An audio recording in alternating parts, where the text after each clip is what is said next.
മൊത്തം ചെലവില്ലത് പോലെ മന്ദിരം മേടിച്ചത്. ഓരോന്നും കഴിഞ്ഞ് 3-ാമത്തെ വർഷത്തിൽ വന്നപ്പോ ഞാൻ പറഞ്ഞിട്ട് അണ്ണ ഇനി ഇതിന് പോകരുത്, കൊച്ചെ അവർ രണ്ടുപേരില്ലേ നിനക്ക്, ഞാൻ പോയിട്ട് വരാം. ജയിലിൽ പിടിച്ചിട്ടിരുന്ന കുഞ്ഞ് നമുക്കെല്ലാവർക്കും കിണ്ണനുണ്ട്, ചോറ് വിളമ്പ്. ആ പുള്ളിയുടെ കിണ്ണെടുത്ത് വെക്കുമ്പോ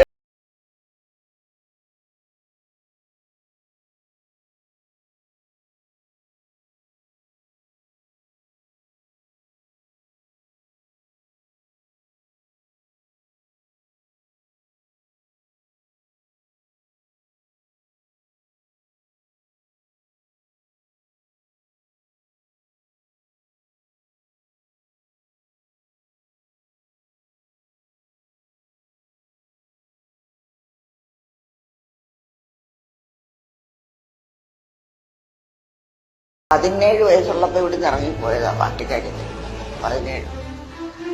എന്റെ വല്യണ്ണൻ അവിടെ കൊണ്ടുവന്ന് കുട്ടമംഗലത്ത് കൊണ്ടുവന്ന് മെഷീനും വെച്ച് മെഷീന്റെ സാധനങ്ങളൊക്കെ വെച്ച് അവിടെ ഇരുന്ന് തയ്ച്ചോണെന്നേരം അവിടെ തയ്യൽ കിട്ടുന്ന തലവ വെള്ളത്തെ കയറ്റി ഇതെല്ലാം കൊടുത്ത് കിഴക്കോട്ട് വിട്ടു.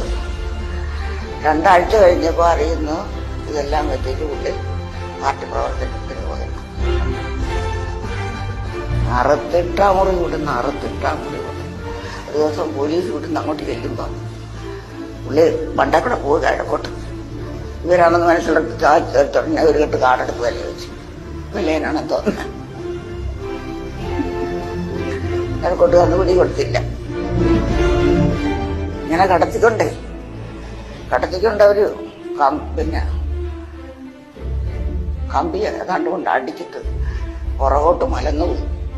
പോയപ്പോ എന്തെന്നാ ചോദിക്കുന്ന, കൂട്ടുകാരന്റെ പേരാ ചോദിച്ചത്. ഏതായാലും തല്ലുകയല്ലേ, അവിടെ പറയണമെന്ന് പറഞ്ഞു. ഇത്ര മനക്കട്ടിയുള്ളൊരു മനുഷ്യനാ.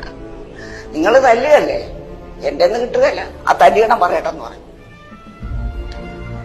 ഞാനോ ഇങ്ങനെ ആയിപ്പോ വേറുള്ളവരെ ഒറ്റി കൊടുക്കുന്ന പണി എന്റെ ഇല്ല.